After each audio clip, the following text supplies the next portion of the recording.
My name is Andrew Fienstein. I'm a former ANC Member of Parliament from South Africa. I served under Nelson Mandela from the time of our first democratic election in 1994, after we had been liberated from the system of apartheid. I'm also Jewish. I'm the son of a Holocaust survivor. My mother survived the war in occupied Vienna itself. And I was speaking here today about why it is that South Africa have taken Israel to the International Court of Justice. Because I think it's particularly symbolic that it is South Africa, because South Africa knows what apartheid is. We had apartheid in our country for 350 years. And my former boss, Nelson Mandela, and my friend and political mentor, Archbishop Desmond Tutu, both described Israel as an apartheid state, and they knew better than anyone I've ever met what an apartheid state is. And they were very critical of apartheid because of apartheid Israel, because apartheid Israel was a very close ally of apartheid South Africa. They helped each other become nuclear powers, to develop nuclear weapons.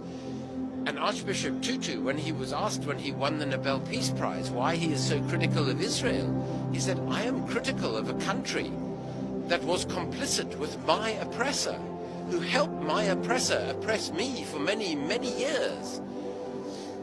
So I think it's incredibly important that South Africa has brought this case to the International Court of Justice, describing what is happening in Gaza as a genocide of the Palestinian people. And it's absolutely clear from the South African document, which is an extraordinary legal document, that this is a genocide, both in terms of the conduct of the Israeli operation in Gaza and because of the intent that has been voiced by Israeli politicians to remove all Palestinians from Gaza and for Israel to effectively take over Gaza completely. A population, in South Africa it was the black African population, in Israel-Palestine it is the Palestinian population, are not treated equally under the law. Even Palestinian citizens of Israel have lesser rights than Jewish citizens of Israel. So they're being discriminated against simply on the basis of their race, ethnicity, or religion.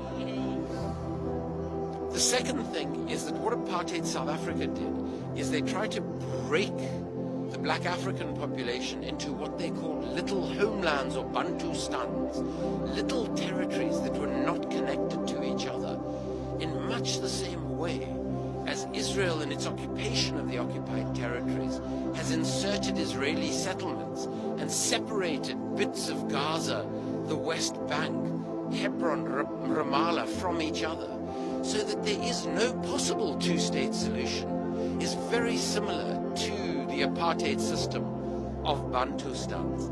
And then most importantly, both Israel and South Africa have used brutal military force to oppress those populations that they see as somehow inferior to themselves, which is a system of racism. So by all of those similarities, Israel is an apartheid system according to the Rome Statute of International Law. The most important difference, though, is that apartheid South Africa was very dependent on the black African community for its economy as a workforce, whereas Israel isn't very reliant on Palestinians for its economy.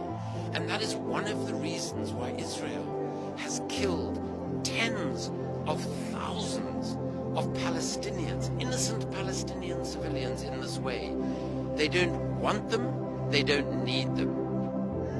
And that has made Israeli apartheid far more brutal than anything we saw or experienced in South Africa.